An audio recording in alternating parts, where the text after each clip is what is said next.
प्रभु का नाम गौरव हो।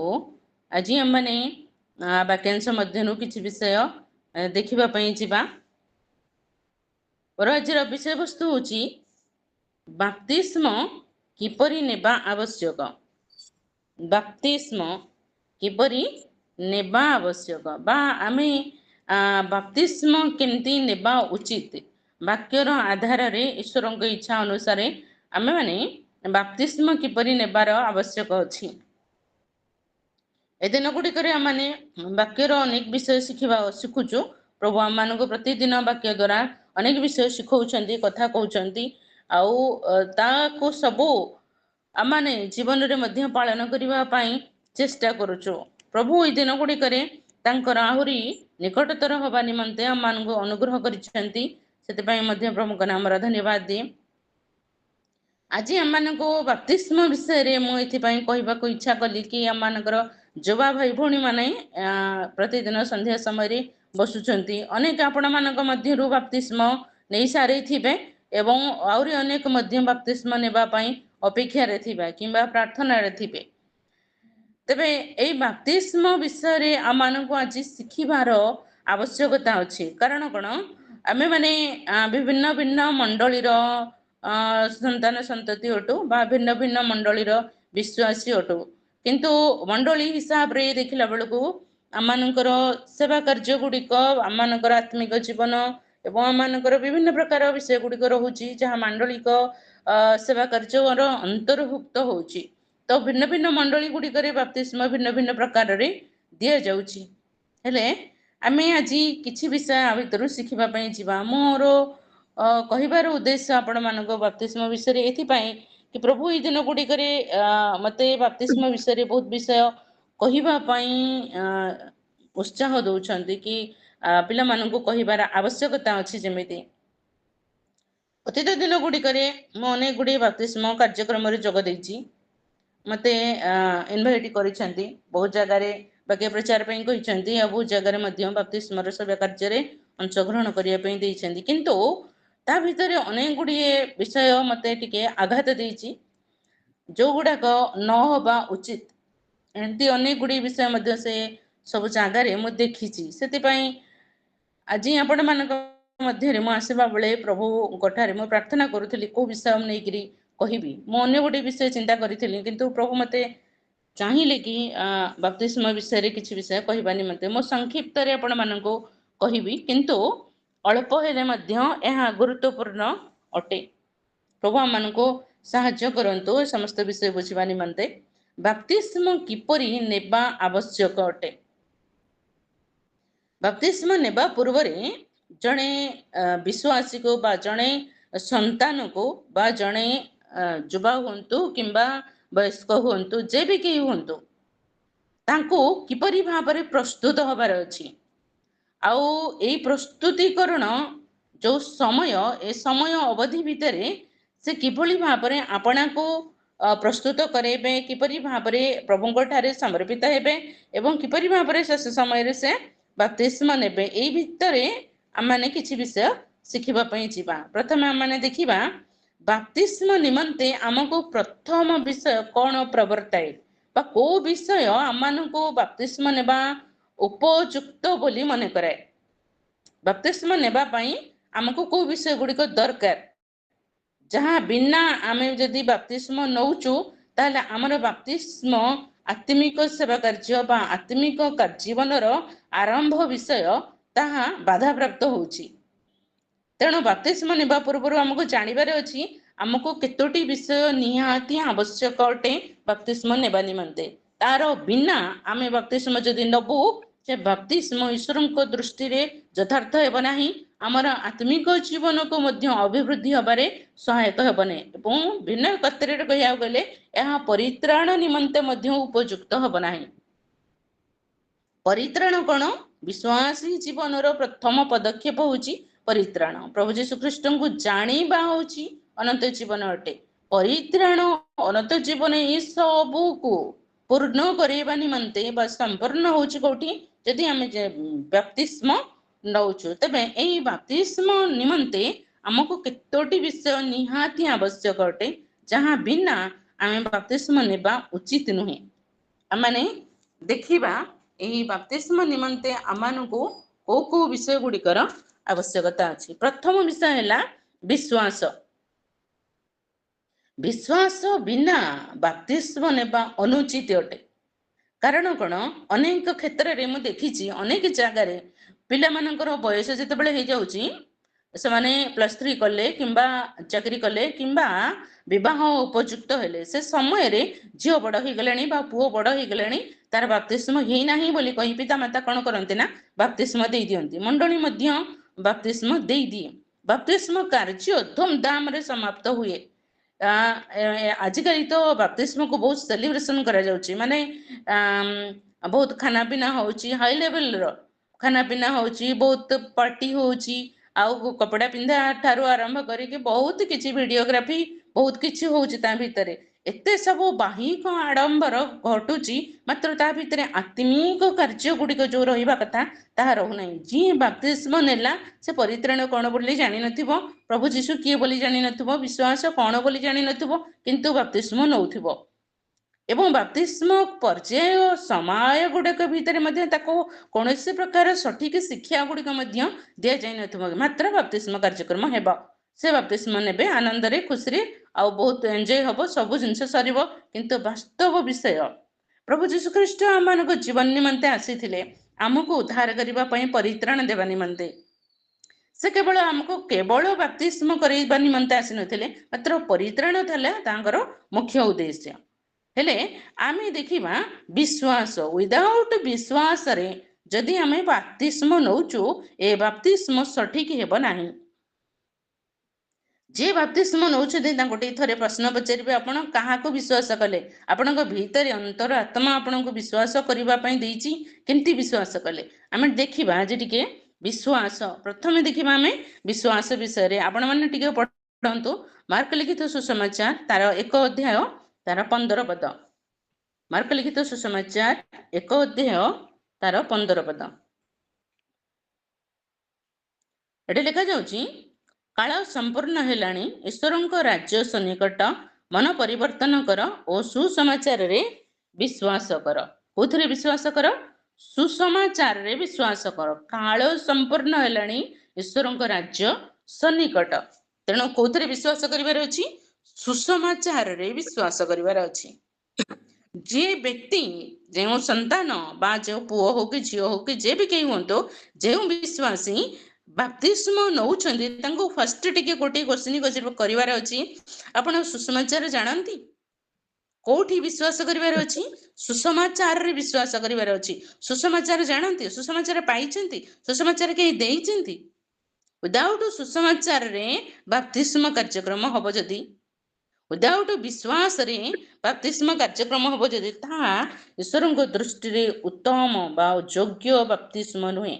एबे विश्वास कोथरे करिवार अछि सुसमाचार रे। सुसमाचार कहिले आमे कोन बुझू सुसमाचार कोन सुसमाचार होछि प्रभु जीशु ख्रीष्टंकर जन्म प्रभु जीशु ख्रीष्टंकर मृत्यु प्रभु जीशु ख्रीष्टंकर पुनरुत्थान प्रभु जीशु ख्रीष्टंकर स्वर्गारोहण एवं प्रभु जीशु ख्रीष्टंकर द्वितीय आगमन ए पांचटी विषय मिसिले सुसमाचार।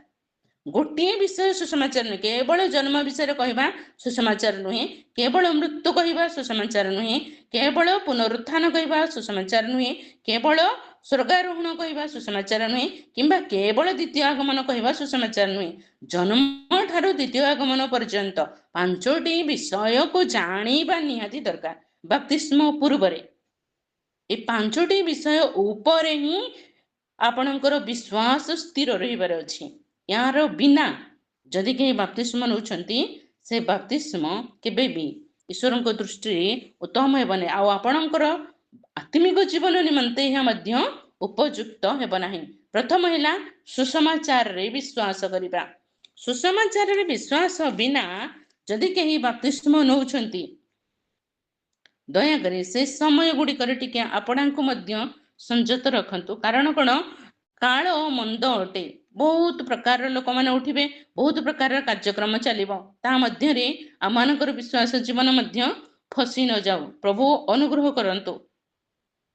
आमाने गोटे विषय देखिबा से मार्क लिखित सुसमाचार तार 16 अध्याय तार 16 पद सेठी गोटे सुंदर विषय लिखा जाउची जे विश्वास करी बाप्तिजित हुए से परित्राण पाइब किंतु जे अविश्वास करे से दंडाज्ञा पाइब। देखंतु विश्वास करी बाप्तिजित जे होउची से परित्राण पाइब, जे विश्वास न करिकी बाप्तिजित होउची से दंडाज्ञा पाइब। वाक्य केते स्पष्ट लिखुची किंतु आमे आको जानुनु, आको न जानी आमे आत्मिक कार्य गुडी करे आगबर होई जाउछु, आत्मिक कार्य गुडी करूछु एवं आत्मिक कार्य गुडी अंशग्रहण करूछु बा बहुत सुंदर भाव एंजॉय करूछु। यह केते दूर ठीक होउची एटी कोन लेखा जाउछु अविश्वास करी जदि केही बाप्तिजित होउची से दंडाज्ञा पाइब। बाप्तिस्म आमे कोन पई नेलु दंड पाइबा उद्देश्य रे कि ना परित्राण पाइबा उद्देश्य रे। एटी कोन लेखा गला जे विश्वास करी बाप्तिजित हुए से परित्राण पाइब। परित्राण पाइबार उद्देश्य रे जदि आमे बाप्तिजित होउछु ता पूर्व जदि आमे विश्वास करी नाहु अविश्वास सहित जदि आमे बाप्तिजित हेलु ताहले आमे दंडाज्ञा पाइबु। प्रभु आम को अनुग्रह करंतु दंडरू रक्षा पाइबा पई आमे बाप्तिस्म को तार माध्यम न करू। बाप्तिस्म इति पई हुए याको परित्राण निमंते, परित्राणर एक कार्य अटे बाप्तिस्म। बाप्तिस्म बिना परित्राण संपूर्ण होब नाही। तेणु मोर जुवा भाई भौणी माने आपण मानको म कहिबा पई चाहे आपण माने अपना अपना आत्मिक जीवन को सजाड़िबा पूर्व विश्वास रे स्थिर रहंतु। आमे आ गोटे विषय कहबा विश्वास आमे को स्थान रे करिबा बा की परि करिबा। आपण माने पढंतु रोमियो तार 10 अध्याय तार 9 पद। आपण माने ए वैकेंसी हुए तो जानी थई पारंती तथापि यह आम मानक निमंते एक जरूरी विषय अटे। प्रत्येक अंकरेटा मुखस्थ पद थाए। रोमियो 10 तार 9 पद जेणु तुम्हे जदि मुखरे जीशु को प्रभु बोली स्वीकार करिवो आ ईश्वर ताहांकु मूर्त मानक मध्य उठाई अछंती बोली हृदय रे विश्वास करिवो तेबे परित्राण प्राप्त हेबो। देखंतो केते सुंदर भाବରେ लेखा जायछि जेणु तुम्हे जदि मुखरे जीशु प्रभु बोली स्वीकार करिवो आ ईश्वर ताहांकु मृत मानक मध्यरु उठाई अछंती बोली हृदय रे विश्वास करिवो। कोन विश्वास करिवो? कोन विश्वास करिवो ना ईश्वर तांको मृत मानक मध्यरु उठाई अछंती बोली हृदय रे विश्वास करिवो। आम हृदय रे कोन विश्वास आसीबार अछि? पिता ईश्वर प्रभु जीशु ख्रीष्ट को मृत मानक मध्यरु उठाई तांकर पुनरुत्थान को आमे विश्वास करिबार अछि। विश्वास विदाउट विश्वास रे पुनरुत्थान रे विश्वास बिना आमे जदि बपतिस्म नउछु से बपतिस्म आम परित्राण साधन रे सहायक हेब नाही। एटी कोन लिखा जाउची दुटी विषय लिखा जायछि। गोटी हैला मुखरे तांको प्रभु बोली स्वीकार करिबार अछि आ द्वितीय रे हृदय रे तांको विश्वास करिबार अछि। ए वाक्यटी को साधारण लोक माने अधा बुझांती कोन मुखरे स्वीकार कर हृदय रे विश्वास कर। हृदय रे विश्वास कले आमे धरान जो कई जने सुस्थता पाइला आ से तो निश्चित रे प्रभु बोली स्वीकार करिवो विश्वास भी करिवो ताहा ताको बपतिस्म नेबा निमंते प्रवर्ताइबो ठीक असुविधा नहीं। मात्र ता पूर्व रे ए समस्त विषय गुडक जानिबार अछि कि मृत मानक मध्यरु से पुनरुत्थित होइचंती तांको पिता ईश्वर पुनरुत्थित करैचंती एटा विश्वास तांको करिबार अछि। केवल प्रभु जीशु ख्रीष्ट मोर आरोग्यकारी यह जानिबा निमंते हमर बपतिस्म यथेष्ट नुहे। आमको जानिबार अछि कोन विश्वास करिबार अछि कोन हृदय सहित को विश्वास करिबार अछि कोन कि प्रभु पिता ईश्वर प्रभु जीशु ख्रीष्ट को मृत मानक मध्यरु उठाई अछंती एवं मुखरे तांको स्वीकार करिबार अछि कि से मोर प्रभु अटंती। यह जदि हेला ताहले हमर विश्वास कंप्लीट होछि। आउर अनेक गुडी विषय अछि हम सब कहबा संभव हो नाही। आपण माने जदि एको धीरे धीरे स्टडी करिवे बहुत विषय आ भितर बाहरिबो। आपो हमें विश्वास करिबार अछि विशेष करी पुनरुत्थान ऊपर हमको विश्वास करिबार अछि विशेष करी सुसमाचार ऊपर विश्वास करिबार अछि विशेष करी प्रभु जीशु ख्रीष्टंको ऊपर हमको विश्वास करिबार अछि। बिना विश्वास रे बपतिस्म ग्रहण उपयुक्त हेब नाही। ପରିତ୍ରାଣର ଜ୍ଞାନ ନ ପାଇ, ପରିତ୍ରାଣର ସଂଜ୍ଞା ନ ବୁଝି, ପରିତ୍ରାଣର ଗଭୀରତାକୁ ନ ଯାଇକି ବାପ୍ତିସ୍ମ ଗ୍ରହଣ କରି ନେବାଟା ମଧ୍ୟ ଉଚିତ ନୁହେଁ। ଏହା ବିଶେଷ କରି ବାପ୍ତିସ୍ମ ଗ୍ରହଣ କରୁଥିବା ଲୋକମାନଙ୍କ ନିମନ୍ତେ ଜରୁରୀ ଅଟେ ଏବଂ ବାପ୍ତିସ୍ମ ଦେଉଥିବା ପାଳକମାନଙ୍କ ନିମନ୍ତେ ମଧ୍ୟ ଜରୁରୀ ବିଷୟ ଅଟେ। ଏମାନେ ଶିକ୍ଷା ଦଉନାହାନ୍ତି, ସିଧା ବୁଡେଇ ଦେଉଛନ୍ତି। ଏଟା ଉଚିତ ନାହିଁ। ମାନେ କଣ କରିବାର ଅଛି? ପ୍ରଥମେ ଶିକ୍ଷା ଦେବାର ଅଛି। ବାପ୍ତିସ୍ମ ଗୁଡ଼ିକ ବିଷୟରେ, ବାପ୍ତିସ୍ମର ସମସ୍ତ ଶିକ୍ଷା ଗୁଡ଼ିକ ବିଷୟରେ ପ୍ରଥମେ ଶିଖେଇବାର ଅଛି। ତାପରେ ପ୍ରସ୍ତୁତିକରଣ ରଖିବାର ଅଛି। ତାକୁ କିଛି ଦିନ ସମୟ ଦେବାର ଅଛି। ତାପରେ ସେ ପ୍ରସ୍ତୁତ ହେଲେ ପରେ ଯାଇକି ବାପ୍ତିସ୍ମ ଦେବାର ଅଛି। ପ୍ରଭୁ ଆମମାନଙ୍କୁ ସାହାଯ୍ୟ କରନ୍ତୁ ଏ ବାପ୍ତିସ୍ମ ବିଷୟରେ ତାର ଗଭୀରତାକୁ, ତାର ସତ୍ୟତାକୁ, ଆଉ ତାର ନିଗୁଡ ତତ୍ତ୍ୱକୁ, ଆଉ ତାର ବିଶେଷ ଆତ୍ମିକ ବିଷୟ ଗୁଡ଼ିକ ପ୍ରତି ଧ୍ୟାନ ଦେବା ନିମନ୍ତେ ପ୍ରଭୁ ଆମମାନଙ୍କୁ ଅନୁଗ୍ରହ କରନ୍ତୁ। ପ୍ରଥମ ବିଷୟ ହେଲା ବିଶ୍ୱାସ। ଦ୍ୱିତୀୟ ବିଷୟ ହେଲା ମନ ପରିବର୍ତ୍ତନ। ମନ ପରିବର୍ତ୍ତନ ନ କରି ଯଦି କେହି ବାପ୍ତିସ୍ମ ନେଉଛନ୍ତି ତାହେଲେ ଏ ବାପ୍ତିସ୍ମ ମଧ୍ୟ ସଠିକ ହେବ ନାହିଁ। ଦେଖନ୍ତୁ, ଆମେ ପଢିବା ମନ ପରିବର୍ତ୍ତନ ନିମନ୍ତେ ମାଥିଉ ଲିଖିତ ସୁସମାଚାର ତାର 3 ଅଧ୍ୟାୟ ତାର 2 ପଦ। ମାଥିଉ ଲିଖିତ ସୁସମାଚାର ତାର 3 ଅଧ୍ୟାୟ ତାର 2 ପଦ ଲେଖା ଯାଉଛି, ମନ ପରିବର୍ତ୍ତନ କର କାରଣ ସ୍ୱର୍ଗ ରାଜ୍ୟ ସନ୍ନିକଟ। ସ୍ୱର୍ଗ ରାଜ୍ୟ ସନ୍ନିକଟ, ମନ ପରିବର୍ତ୍ତନ କର। ମନ ପରିବର୍ତ୍ତନର ଅର୍ଥ କଣ? ମନ ପରିବର୍ତ୍ତନ କହିଲେ ଆମେ କଣ ବୁଝୁ? ମନ ପରିବର୍ତ୍ତନ କହିଲେ ବିଶେଷ କରି ମନ୍ଦ ବିଷୟରୁ ଫେରି ଆସିବା। ମନ ପରିବର୍ତ୍ତନ ମିନ୍ସ ପ୍ରଥମ ବିଷୟ ହେଲା ଫେରି ଆସିବାକୁ ବୁଝାଏ। ଫେରି ଆସିବା, କୋଉଠୁ ଫେରି ଆସିବା? ମନ୍ଦତାରୁ ଫେରି ଆସିବା, ଅସୁଚିତାରୁ ଫେରି ଆସିବା, ଅପବିତ୍ରତାରୁ ଫେରି ଆସିବା, ପାପରୁ ଫେରି ଆସିବା, ସମସ୍ତ ପ୍ରକାର କଳୁଷିତାରୁ ଫେରି ଆସିବା। ଏଠି କଣ କୁହାଯାଉଛି? ସ୍ୱର୍ଗ ରାଜ୍ୟ ସନ୍ନିକଟ। ଈଶ୍ୱରଙ୍କର ରାଜ୍ୟ ସନ୍ନିକଟ ହଉଛି। ତେଣୁ ତମେ କଣ କର? ସବୁ ମନ୍ଦତା ଭିତରୁ ଫେରି ଆସ ପ୍ରଭୁଙ୍କ ନିକଟକୁ। ଏହା ହଉଛି ମନ ପରିବର୍ତ୍ତନ।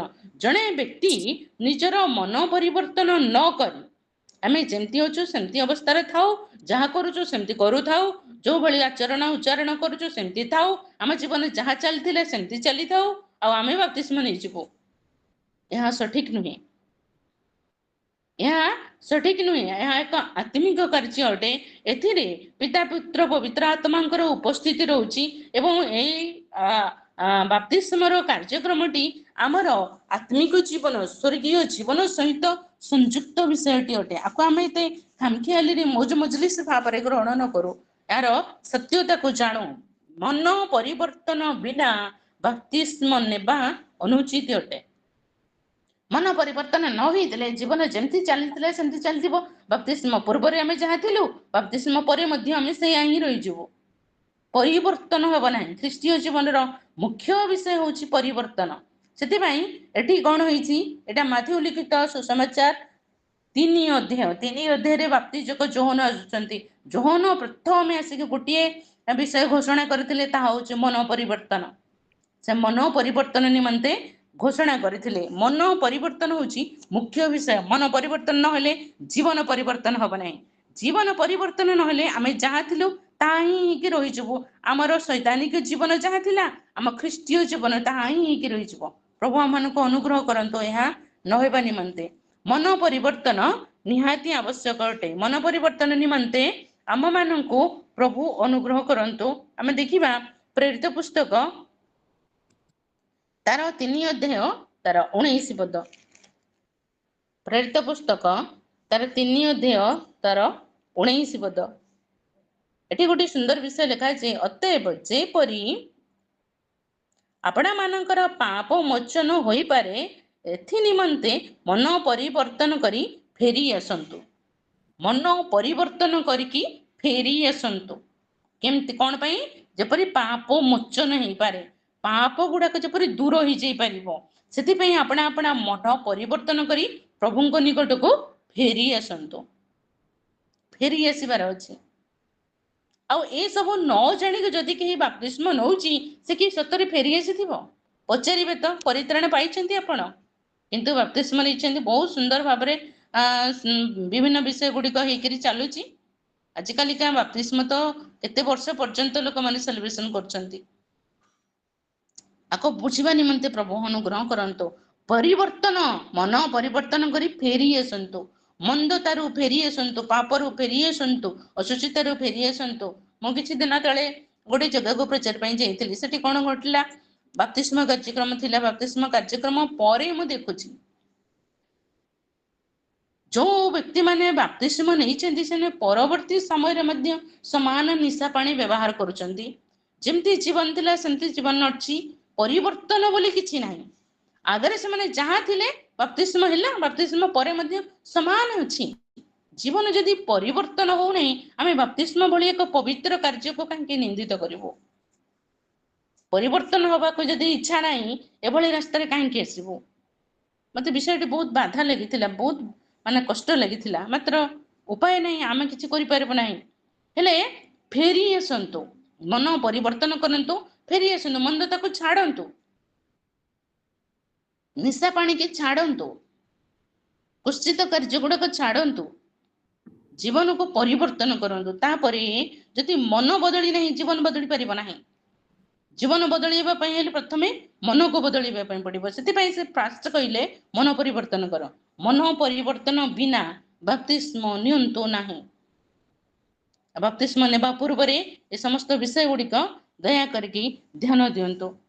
ଆମେ ଆଉ ଗୋଟିଏ ପଦ ପଢିବା, ତାର ଏଇ ପ୍ରେରିତ ପୁସ୍ତକ ତାର 2 ଅଧ୍ୟାୟ ତାର 38 ପଦ। ଏଠି ଗୋଟେ ସୁନ୍ଦର ବିଷୟ ଲେଖାଯାଏ। ପ୍ରେରିତ ପୁସ୍ତକ ତାର 2 ଅଧ୍ୟାୟ ତାର 38 ପଦ 38।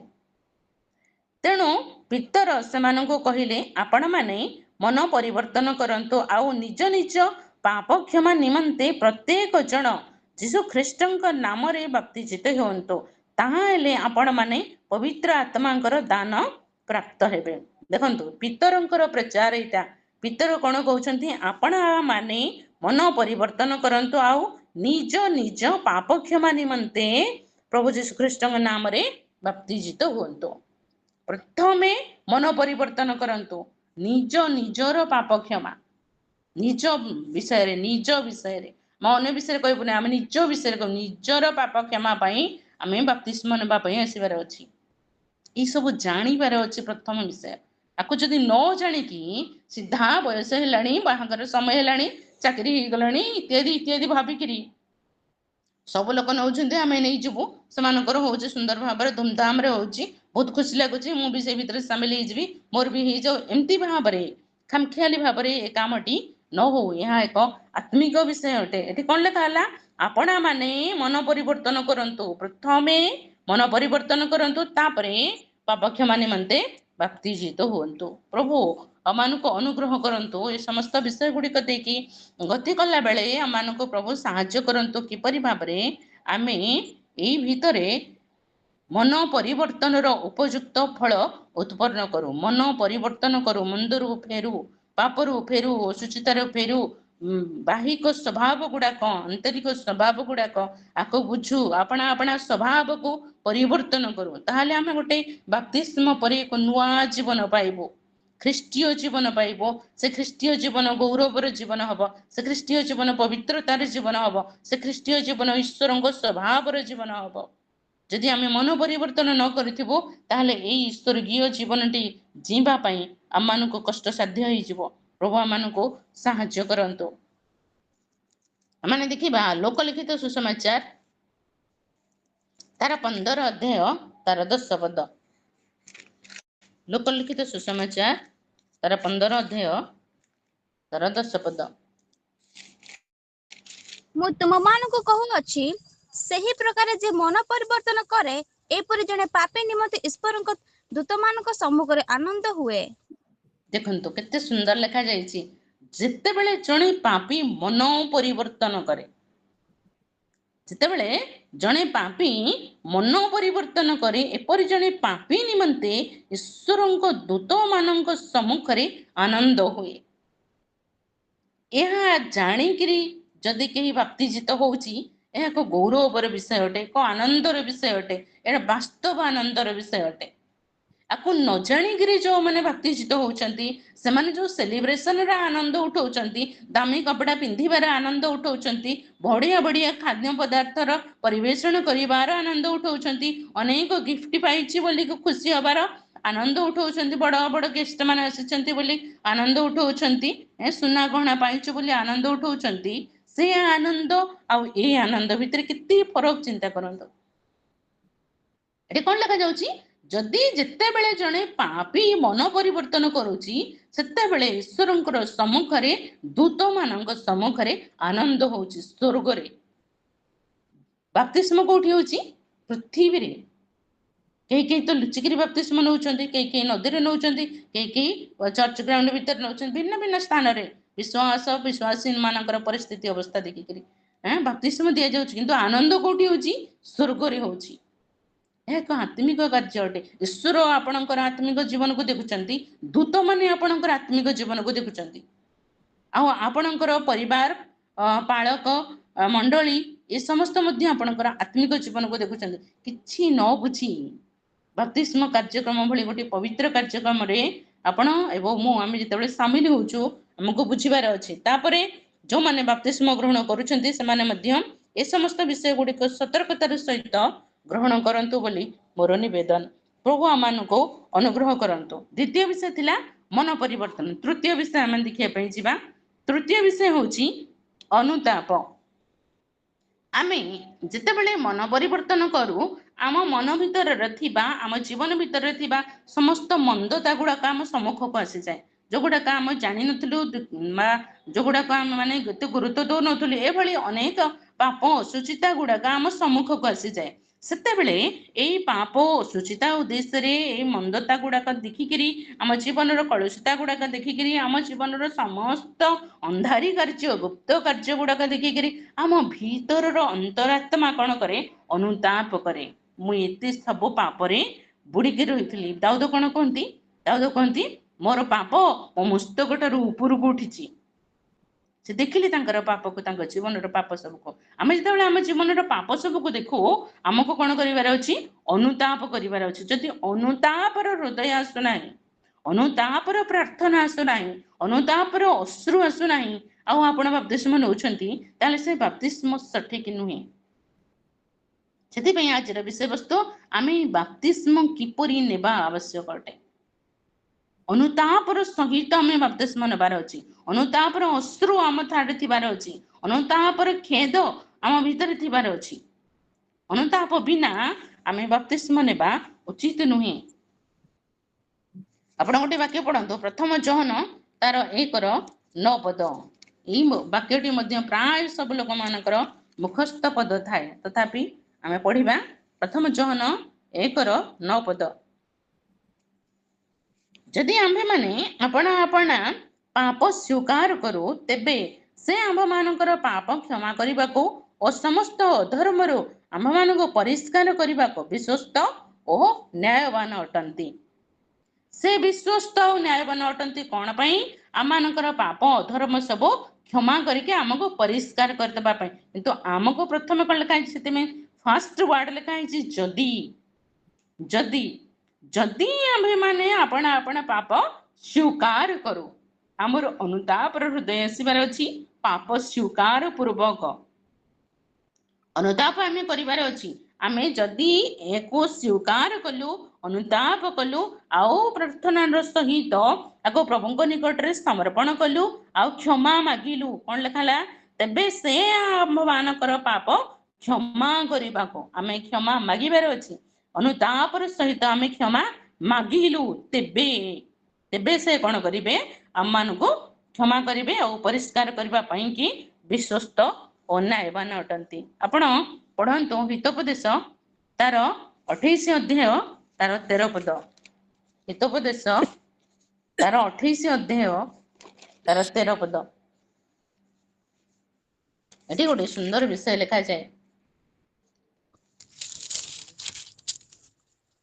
ଯେ ଆପଣା ଧର୍ମର ଆଚ୍ଛାଦନ କରେ ସେ ମଙ୍ଗଳ ପାଏ ନାହିଁ, ମାତ୍ର ଯେଉଁ ଲୋକ ତାହା ସ୍ୱୀକାର କରି ଛାଡ଼େ ସେ ଦୟା ପାଇବ। ଦେଖନ୍ତୁ, ଯେଉଁ ଲୋକ ତାହା ସ୍ୱୀକାର କରି ଛାଡ଼େ ସେ ଦୟା ପାଇବ। କଣ ଲେଖା ହେଲା? ଯେ ଆପଣା ଅଧର୍ମ ଆଚ୍ଛାଦନ କରେ। ଆମକୁ ଅନୁତାପ କରିବାର ଅଛି। ଆମେ ଗର୍ବ କରିବାର ନାହିଁ, କି ଆମେ ଦମ୍ଭ କରି ସେଠି ଛିଡା ହବାର ନାହିଁ, କି ଆମେ କିଛି କରିନୁ, ଆମେ ପାପ କରିନୁ, ଆମେ ଅମଙ୍ଗଳ କିଛି କରିନୁ, ଆମେ କାହାରି କୌଣସି କ୍ଷତି କରିନୁ, ସେମିତି ନାହିଁ। ମାତ୍ର ଈଶ୍ୱରଙ୍କ ନିକଟରେ ଆମେ ଆପଣାର ପାପ ଅଧର୍ମ ସବୁକୁ ସ୍ୱୀକାର କରିବାର ଅଛି, ଅନୁତାପର ସହିତ ସ୍ୱୀକାର କରିବାର ଅଛି, ଆଉ ତାକୁ ଛାଡିଦବାର ଅଛି। ତାହା ହେଲେ ପ୍ରଭୁ ଏଠି କଣ ଲେଖା ହେଲା, ସେ ଦୟା ପାଇବ। ସେ ଦୟା ପାଇବ। ଯେ ଆଚ୍ଛାଦନ ନ କଲା ସେ ମଙ୍ଗଳ ପାଇବ, ଆଉ ଯେ ସ୍ୱୀକାର କରିକି ଛାଡିଲା ସେ ଦୟା ପାଇବ। ଆଉ ଯଦି କେହି ଅସ୍ୱୀକାର କଲା, ଅଧର୍ମକୁ ଆଚ୍ଛାଦନ କଲା, ସେ ନା ମଙ୍ଗଳ ପାଇବ ନା ଦୟା ପାଇବ। ପ୍ରଭୁ ଆମମାନଙ୍କୁ ଅନୁଗ୍ରହ କରନ୍ତୁ। ଏ ସମସ୍ତ ବିଷୟ ଗୁଡିକ ବାପ୍ତିସ୍ମ ପୂର୍ବରୁ ଆପଣମାନଙ୍କୁ ମୁଁ କହି ରଖିବା ପାଇଁ ଚାହେଁ, ଆପଣମାନେ ଟିକେ ଶିଖନ୍ତୁ, ଜାଣନ୍ତୁ। ତଦ୍ୱାରା ଆପଣମାନଙ୍କର ଆତ୍ମିକ ଜୀବନକୁ ଆପଣ ସଜାଡ଼ିବା ପାଇଁ ପାରିବେ। ଆଉ ବାପ୍ତିସ୍ମ ନେବା ବେଳେ ଏଇ ଅନୁତାପର ହୃଦୟର ସହିତ ବାପ୍ତିସ୍ମ ନିଅନ୍ତୁ। ନିଶ୍ଚିତରେ ପ୍ରଭୁ ଆପଣଙ୍କୁ ଦୟା କରିବେ। ନିଶ୍ଚିତରେ ପ୍ରଭୁ ଆପଣମାନଙ୍କୁ ମଙ୍ଗଳତାରେ ପରିପୂର୍ଣ୍ଣ କରାଇବେ। ଯଦି ଆମେ ଆପଣା ଅଧର୍ମକୁ ପାଇଁ ଖେଦଯୁକ୍ତ ହବୁ ନାହିଁ, ଅନୁତାପ କରିବୁ ନାହିଁ, ସ୍ୱୀକାର କରିବୁ ନାହିଁ, ଛାଡ଼ିବୁ ନାହିଁ, ଯାହା ଥିଲୁ ସେଇଆ ରହିବୁ, ତାହେଲେ ଆମର ଜୀବନ ସମ୍ପୂର୍ଣ୍ଣ ହବ ନାହିଁ, ଆମର ଆତ୍ମିକ ଜୀବନ ଉନ୍ନତି ଘଟିବ ନାହିଁ। ପ୍ରଭୁ ଆମମାନଙ୍କୁ ଅନୁଗ୍ରହ କରନ୍ତୁ। ଏ ସମସ୍ତ ବିଷୟ ଗୁଡିକ ଦେଇ ଗଲାବେଳେ ଆମମାନଙ୍କୁ ପ୍ରଭୁ କଥା କହୁଛନ୍ତି, ଆମମାନେ କିପରି ଭାବରେ ଏ ସମସ୍ତ ବିଷୟକୁ ସାମ୍ନା କରିବା, ଆକୁ ବୁଝିବା, ଶିଖିବା, ଜୀବନରେ କାର୍ଯ୍ୟରେ ଲଗେଇବା, ଆଉ ତା ଦ୍ୱାରା ଆପଣା ଜୀବନକୁ ପରିବର୍ତ୍ତନ କରିବା। ଅନୁତାପ ପ୍ରତିଟି କ୍ଷେତ୍ରରେ, କେବଳ ବାପ୍ତିସ୍ମ କ୍ଷେତ୍ରରେ ନାହିଁ, ବାପ୍ତିସ୍ମ ପରବର୍ତ୍ତୀ ଜୀବନ ନିମନ୍ତେ ମଧ୍ୟ ଅନୁତାପ ଜରୁରୀ ଅଟେ। କେମିତି? ଯେକୌଣସି ସମୟରେ ଆମ ଜୀବନରେ ପାପ ହଉଛି, କୌଣସି ବିଷୟରେ ଆମ ଭିତରେ କୌଣସି ମନ୍ଦତା ଦେଖାଗଲା, ବା ଆମ ଜାଣତରେ ହଉ କିମ୍ବା ଅଜାଣତରେ ହଉ, କୌଣସି ସମୟରେ କୌଣସି ଭୁଲ ଭଟକା ଆମ ଜୀବନରେ ହେଇଗଲା, ଆମକୁ ସାଙ୍ଗେ ସାଙ୍ଗେ ତାକୁ ସ୍ୱୀକାର କରିବାର ଅଛି, ଅନୁତାପ କରିବାର ଅଛି, ଅଶ୍ରୁର ସହିତ ପ୍ରଭୁଙ୍କ ପାଦ ପିଠିରେ ଆସିବାର ଅଛି। ପ୍ରଭୁ ଆମେ ଭୁଲ କରିଦେଲୁ, ପ୍ରଭୁ ଆମ ଦ୍ୱାରା ପାପ ହେଇଗଲା, ପ୍ରଭୁ ଆମର ହସ୍ତ ଦ୍ୱାରା ପାପ ହେଲା, ଚକ୍ଷୁ ଦ୍ୱାରା ପାପ ହେଲା, ଜୀବନ ଦ୍ୱାରା ପାପ ହେଲା, ମୁଖରୁ ଆମେ ଇଚ୍ଛା କରୁନଥିଲୁ, ମାତ୍ର କଣ ବିଷୟ ସବୁ ମୁଖରୁ ବାହାରିଗଲା, କ୍ରୋଧରୁ ବାହାରିଗଲା, କୌଣସି ବିଷୟ ଯଦି ଘଟି ଯାଇଛି, ତାହେଲେ ଆମେ ସାଙ୍ଗେ ସାଙ୍ଗେ ତାକୁ ଈଶ୍ୱରଙ୍କ ନିକଟରେ ସ୍ୱୀକାର କରିବାର ଅଛି, ଆଉ ତାକୁ ଛାଡ଼ିବାର ଅଛି। ପ୍ରଭୁ ଆମମାନଙ୍କୁ ଅନୁଗ୍ରହ କରନ୍ତୁ। ଅନୁତାପର ହୃଦୟ ପ୍ରତ୍ୟେକ ଖ୍ରୀଷ୍ଟୀୟ ବିଶ୍ୱାସୀ ଜୀବନରେ ରହିବାର ଅଛି, ନହେଲେ ଆମେ ମଙ୍ଗଳ ପାଇବୁ ନାହିଁ। ପ୍ରଭୁ ଆମମାନଙ୍କୁ ସାହାଯ୍ୟ କରନ୍ତୁ। ଶେଷ ବିଷୟ ହେଲା ପାପ କ୍ଷମା। ପାପ କ୍ଷମାର ଅନୁଭୂତି, ପାପ କ୍ଷମା କରିବା ପାଇଁ ପ୍ରଭୁ ପ୍ରସ୍ତୁତ ଅଛନ୍ତି, କିନ୍ତୁ ପାପ କ୍ଷମାର ଅନୁଭୂତି ଆମ ଜୀବନରେ ରହିବାର ଅଛି। ଆମର ପାପ କ୍ଷମା ହେଲା ବୋଲି ଆମେ ଜାଣିବାର ଅଛି। ପାପ କ୍ଷମାର ଅନୁଭୂତି ବିନା ଆମେ ବାପ୍ତିସ୍ମ ନେବା ଉଚିତ ନାହିଁ। କାରଣ କଣ? ଆପଣଙ୍କ ଅନୁଭୂତି ହିଁ ଆପଣଙ୍କୁ ସାକ୍ଷ୍ୟ କହିବା ପାଇଁ ସାହାଯ୍ୟ କରିବ। ଆପଣ କଣ ସାକ୍ଷ୍ୟ କହିବେ? ସାକ୍ଷ୍ୟ ଆମର କେମିତି ବାହାରିବେ? ଆମର ଅନୁଭୂତି ହିଁ ଆମର ଗୋଟେ ସାକ୍ଷ୍ୟ। ଈଶ୍ୱରଙ୍କ ସହିତ ଆମର ସମ୍ପର୍କ ହିଁ ଆମର ସାକ୍ଷ୍ୟ। ଆମର ଯଦି ପାପ କ୍ଷମାର ଅନୁଭୂତି ନଥିବ, ପ୍ରଭୁ ଆମର ପାପ କ୍ଷମା କଲେ ବୋଲି ଆମେ କେମିତି ଜାଣିବୁ? ଆମକୁ ଅନୁଭୂତି ସମ୍ପନ୍ନ ହବାର ଅଛି। ପ୍ରଭୁ ଆମମାନଙ୍କୁ ଅନୁଗ୍ରହ କରନ୍ତୁ। ଆମେ ପଢିବା ମାଥ୍ୟୁ ଲିଖିତ ସୁସମାଚାର ତାର 3 ଅଧ୍ୟାୟ ତାର 6 ପଦ। ମାଥ୍ୟୁ ଲିଖିତ ସୁସମାଚାର ତାର 3 ଅଧ୍ୟାୟ ତାର 6 ପଦ। ଏଠି ଗୋଟେ ସୁନ୍ଦର ବିଷୟ ଦେଖାଯାଏ, ପଢନ୍ତୁ। ଆଉ ଆପଣା ପାପ ସ୍ୱୀକାର କରି ତାଙ୍କ ଦ୍ୱାରା ଜର୍ଦ୍ଦନ ନଦୀରେ ବାପ୍ତିଜିତ ହେଲେ। ଦେଖନ୍ତୁ, ଆପଣା ପାପ ସ୍ୱୀକାର କରି ତାଙ୍କ ଦ୍ୱାରା ଜର୍ଦ୍ଦନ ନଦୀରେ ବାପ୍ତିଜିତ ହେଲେ। ଯୌନଙ୍କ ଦ୍ୱାରା ଏମାନେ ସମସ୍ତେ ବାପ୍ତିଜିତ ହଉଛନ୍ତି, ପାପ ସ୍ୱୀକାର କରିକିରି। ପାପ ସ୍ୱୀକାର କରି ତାପରେ ସେମାନେ ପାପ କ୍ଷମା ପାଉଛନ୍ତି। ଏ କ୍ଷମାର ଅନୁଭୂତି ସେମାନଙ୍କୁ କଣ କରୁଛି? ସାକ୍ଷ୍ୟ କହିବାରେ ସହାୟକ ହଉଛି। ଆମେ ପଢିବା ଗୀତ ସଂହିତା ତାର 32 ଅଧ୍ୟାୟ ତାର 5 ପଦ। ଗୀତ ସଂହିତା 32 ଅଧ୍ୟାୟ ତାର 5 ପଦ। ଏଠି ଗୋଟେ ସୁନ୍ଦର ବିଷୟ ଲେଖାଯାଏ। ଦାଉଦ କହୁଛନ୍ତି, ମୁଁ ତୁମ୍ଭ ନିକଟରେ ଆପଣା ପାପ ସ୍ୱୀକାର କଲି ଓ ଆପଣା ଅଧର୍ମ ଲୁଚାଇଲି ନାହିଁ। ମୁଁ କହିଲି, ମୁଁ ସଦାପ୍ରଭୁଙ୍କ ନିକଟରେ ଆପଣା ଅପରାଧ ସ୍ୱୀକାର କରିବି, ତହିଁରେ ତୁମ୍ଭେ ମୋହର ପାପ ଘଟିତ ଅଧର୍ମ କ୍ଷମା କଲ। ଦେଖ, କ୍ଷମା କଲ ବୋଲି ସେ ଜାଣିଲେ। ମୁଁ କଣ କହୁଛି? ପାପ କ୍ଷମାର ଅନୁଭୂତି ଆମ ଜୀବନରେ ରହିବାର ଅଛି। ସେ କଣ କହୁଛନ୍ତି, ପ୍ରଥମରେ ମୁଁ ତୁମ୍ଭ ନିକଟରେ ଆପଣା ପାପ ସ୍ୱୀକାର କଲି ଓ ଆପଣା ଅଧର୍ମ ଲୁଚାଇଲି ନାହିଁ। ଯାହା ଆମେ ହିତୋପଦେଶରେ ପଢିଥିଲେ, ଅଧର୍ମ ଲୁଚାଇବାର ନାହିଁ, ସେ ଲୁଚାଇଲେ ନାହିଁ, ପ୍ରଭୁଙ୍କ ନିକଟରେ ସବୁ କିଛି ସ୍ୱୀକାର କଲେ। ମୁଁ କହିଲି ମୁଁ ସଦା ପ୍ରଭୁଙ୍କ ନିକଟରେ ଆପଣା ଅପରାଧ ସ୍ୱୀକାର କରିବି, ତହିଁରେ ତୁମ୍ଭେ ମୋହର ପାପ ଘଟିତ ଅଧର୍ମ କ୍ଷମା କଲ। ସେ ମୋର ପାପ ସବୁ କ୍ଷମା କଲେ ବୋଲି ମୁଁ ଜାଣିଲି। ତାପରେ ମୁଁ ସାକ୍ଷ୍ୟ ଦେବି କଣ, ପ୍ରଭୁ ମୋର ପାପ ସବୁ କ୍ଷମା କରିଦେଇଛନ୍ତି। ଦେଖନ୍ତୁ, ଅନୁଭୂତି, ପାପ କ୍ଷମାର ଅନୁଭୂତି ଆପଣଙ୍କୁ ଏକ ଆଶ୍ଚର୍ଯ୍ୟ ଆନନ୍ଦ ଦବ, ଆପଣଙ୍କ ଜୀବନକୁ ଏକ ସୁନ୍ଦର ଅନୁଭୂତିରେ ପରିପୂର୍ଣ୍ଣ କରିବ। ଆପଣଙ୍କର ମାନେ ହୃଦୟର କଠିନତା ସବୁ ଦୂର ହେଇଯିବ। ପାପ କ୍ଷମାର ଅନୁଭୂତି ଆପଣଙ୍କୁ ଏକ କୋମଳ ହୃଦୟ ଦବ, ଈଶ୍ୱରଙ୍କର ଉପସ୍ଥିତି ମଧ୍ୟକୁ ନେଇଯିବ, ଈଶ୍ୱରଙ୍କ ପାଖରେ ଆଣ୍ଠୁ ଭାଙ୍ଗିବା ପାଇଁ ଆପଣଙ୍କୁ ପ୍ରବର୍ତ୍ତେଇବ, ଈଶ୍ୱରଙ୍କ ପାଖରେ ସମର୍ପିତ ହେବା ପାଇଁ ଆପଣଙ୍କୁ ପ୍ରବର୍ତ୍ତେଇବ। ପାପ କ୍ଷମାର ଅନୁଭୂତି ଆପଣଙ୍କୁ ଏକ ନୂତନ ଜୀବନ ଦବ। এই ଅନୁଭୂତି ବିନା ବାପ୍ତିସ୍ମ ଅସମ୍ଭବ ଅଟେ। ବାପ୍ତିସ୍ମ ଗୋଟେ ଛୋଟିଆ ବିଷୟ ନୁହେଁ କିମ୍ବା ଗୋଟେ ସାଧାରଣ ବିଷୟ ନୁହେଁ, ଯେ ବି ଯେମିତି ଚାହିଁବ ସେମିତି କରିଦେବ। ପ୍ରଭୁ ଆମମାନଙ୍କୁ ସାହାଯ୍ୟ କରନ୍ତୁ। ଆମେ ପଢିବା ଜିସାୟ ପୁସ୍ତକ ତାର 1 ଅଧ୍ୟାୟ ତାର 18 ପଦ। ଜିସାୟ 1 ଅଧ୍ୟାୟ ତାର 18 ପଦ। ଏଠି ଲେଖାଯାଉଛି, ସଦାପ୍ରଭୁ କହନ୍ତି, ଆସ ଆମେମାନେ ଉତ୍ତର ପ୍ରତ୍ୟୁତ୍ତର କରୁ। ତୁମମାନଙ୍କ ପାପ ସବୁ ସିନ୍ଦୁର ବର୍ଣ୍ଣ ପରି ହେଲେ ହିମ ପରି ଶୁକ୍ଳ ବର୍ଣ୍ଣ ହେବ, ସେ ସବୁ ଲୋହିତ ବର୍ଣ୍ଣ ପରି ରଙ୍ଗ ହେଲେ ମେଷଲୋମ ପରି ହେବ। ଦେଖନ୍ତୁ, ଆମ ପାପ କେତେ ବି ଡିପ୍ କଲର ହଉ, ଆମ ପାପ କେତେ ବି ଗଭୀର ହଉ, ଆମ ପାପ କେତେ ବି ଖରାପ ହଉ, କେତେ ବି ହଉ, କେମିତି ବି ହେଇଥାଉ, ମାତ୍ର ପ୍ରଭୁ ତାକୁ ପରିବର୍ତ୍ତନ କରିକିରି ଶୁଭ୍ର ବର୍ଣ୍ଣ, ହିମ ପରି ଶୁକ୍ଳ ଆଉ ମେଷଲୋମ ପରି ସଫ୍ଟ କରି ଦଉଛନ୍ତି। ଦେଖନ୍ତୁ, ଆମେ ତାକୁ ସ୍ୱୀକାର କରିବାର ଅଛି, ତାକୁ ଛାଡିବାର ଅଛି, ଅନୁତାପ କରିବାର ଅଛି, ପ୍ରଭୁଙ୍କ ପାଖରେ ସମସ୍ତ ବିଷୟକୁ ସମର୍ପଣ କରିବାର ଅଛି। ଯଦି କରିଲୁ ତାହେଲେ ସେ କଣ କରିବେ, ତାକୁ ପରିବର୍ତ୍ତନ କରିଦେବେ, ପାପକୁ ଅଧର୍ମକୁ ସବୁ ପରିବର୍ତ୍ତନ କରାଇଦେବେ। ପରିବର୍ତ୍ତନ କରିଦେଲା ପରେ ଶୁକ୍ଳ କରିଦେବେ। ଶୁକ୍ଳ, ଶୁଭ୍ର ହଉଛି ପବିତ୍ରତାର ରଙ୍ଗ। ଆପଣଙ୍କ ଜୀବନକୁ ପବିତ୍ରତାରେ ପରିପୂର୍ଣ୍ଣ କରିଦେବେ, ଉତ୍ତମତାରେ ପରିପୂର୍ଣ୍ଣ କରିଦେବେ, ଆଉ ଏକ ସ୍ୱର୍ଗୀୟ ଜୀବନ ଦେବେ, ଯାହାକି ଆମ ବାପ୍ତିସ୍ମ ଜୀବନ ଉପରେ ଏକ ଅନେକ ଅନେକ ଅନେକ ଆଶ୍ଚର୍ଯ୍ୟ ପରିବର୍ତ୍ତନ ସବୁ ହେଇଯାଇଥିବ, ଯାହାକି ଆମର ମାନେ ବାହିକ ବିଷୟ ଅପେକ୍ଷା ଆମର ଆନ୍ତରିକ ବିଷୟ ଗୁଡିକ ନୂତନୀକୃତ ହବା ପାଇଁ ଲାଗିବ। ପ୍ରଭୁ ଆମମାନଙ୍କୁ ସାହାଯ୍ୟ କରନ୍ତୁ। ତେବେ ଏଇ ବାପ୍ତିସ୍ମ ଆମେ କିପରି ନେବାର ଅଛି? ମାଥେୟ ଲିଖିତ ସୁସମାଚାର ତାର 28 ଅଧ୍ୟାୟ 19 ପଦରେ ଲେଖାଯାଏ, ପ୍ରଭୁ ଯୀଶୁଖ୍ରୀଷ୍ଟଙ୍କର ମହାନ ଆଦେଶରେ ପ୍ରଭୁ କୁହନ୍ତି, ପିତା ପୁତ୍ର ପବିତ୍ର ଆତ୍ମାଙ୍କ ନାମରେ ବାପ୍ତିସ୍ମ ନେବାର ଅଛି। ପିତା ପୁତ୍ର ପବିତ୍ର ଆତ୍ମାଙ୍କ ନାମରେ ବାପ୍ତିସ୍ମ ନେବାର ଅଛି। ଆଜିକାଲି କଣ କରୁଛନ୍ତି, କେବଳ ଯୀଶୁଖ୍ରୀଷ୍ଟଙ୍କ ନାମରେ ବାପ୍ତିସ୍ମ ଦଉଛନ୍ତି, ତାହା ଉଚିତ ନୁହେଁ। ପ୍ରଭୁ ଆମମାନଙ୍କୁ ସାହାଯ୍ୟ କରନ୍ତୁ। ସେଥିପାଇଁ କହିଲି, ବାପ୍ତିସ୍ମ କିପରି ନେବାର ଅଛି, ଆମକୁ ତାକୁ ଭଲରେ ଜାଣିବା ପାଇଁ ପଡିବ, ବୁଝିବା ପାଇଁ ପଡିବ, ଶିଖିବା ପାଇଁ ପଡିବ। ତହିଁ ଅନୁସାରେ ଆମେ ଯେପରି ବାପ୍ତିସ୍ମ ନେବା ପାଇଁ ପାରୁ। ପ୍ରଭୁ ଆମମାନଙ୍କୁ ସାହାଯ୍ୟ କରନ୍ତୁ। ରୋମିଓ ପୁସ୍ତକ ତାର 6 ଅଧ୍ୟାୟ ତାର 3, 4, 5 ଆମେ ଯଦି ପଢିବୁ, ଏଠି ବହୁତ ବିଷୟ ଗୁଡିକ ଲେଖା ଯାଉଛି। ଆମେ ଟିକେ ପଢିବା। ଆମ୍ଭେମାନେ ଯେତେ ଲୋକ ଖ୍ରୀଷ୍ଟ ଯୀଶୁଙ୍କ ଠାରେ ବାପ୍ତିଜିତ ହୋଇଅଛୁ, ସମସ୍ତେ ଯେ ତାହାଙ୍କ ମରଣରେ ବାପ୍ତିଜିତ ହୋଇଅଛୁ, ଏହା କି ତୁମେମାନେ ଜାଣ ନାହିଁ?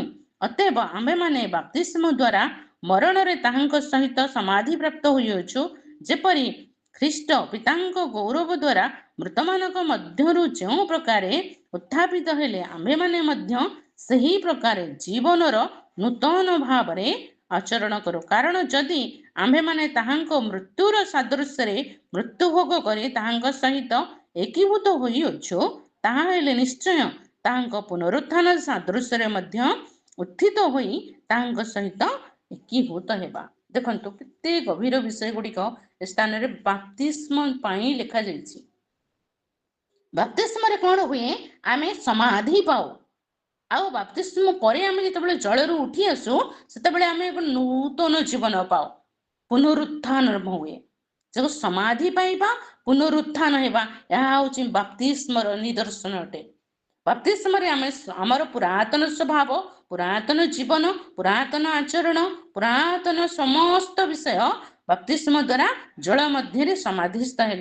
बाप्तिस्म परे आम जिते जल मध्य उठी आसिलु सेतेबेले आम गोटे पुनरुत्थित जीवन जीलु आ पुनरुत्थित जीवन आम पाइलु। जमती लिखा जाउची पिता ईश्वर जमती भाव में प्रभु जीशु कृष्ण को गौरव रे उठेले आमे माने मध्य सेपरि गौरव रे उठिले। सेतिपाई पापी मन परिवर्तन करिले, स्वर्ग रे आनंद होला, ईश्वर आनंद कले, दूत माने मध्य आनंद कले, पवित्र आत्मा आसिले, पवित्र आत्मा का दान वरदान गुड़िक मध्य आसिला। प्रभु आमानक अनुग्रह करंतु, बाप्तिस्मर सत्यता को बुझु एवं तही अनुसार आमे बाप्तिस्म निमंते प्रस्तुत हो। मोर प्रिय भाई भौणी माने आपण माने जदि बाप्तिस्म नै नाहंती दया करी एई वाक्यटी को पुनर्बार शुणंतु। यूट्यूब रे मध्य एटा आसुची, यूट्यूब रे मध्य को बारंबार शुणंतु, तही अनुसार आपण को प्रस्तुत करंतु एवं बाप्तिस्म निमंते जानतु। जो माने बाप्तिस्म नै चंती समाने मध्य आपण को टिके परिष्कार करंतु, देखंतु, चिन्हंतु एई अनुसार आपण को बाप्तिस्म हेची ना नाही। जदि न हेई परिची तेबे दुख करंतु नाही, मात्र आपण को सजाडंतु। अनुतापर सहित खेदर सहित मन परिवर्तन सहित प्रभु जीशु कृष्ण निकट में आसंतु, सुसमाचार विश्वास करंतु, कृष्ण ठारे विश्वास करंतु और अनंत जीवन अधिकारी होंतु। प्रभु आम अल्प वाक्य आशीर्वाद करंतु। Praise the Lord.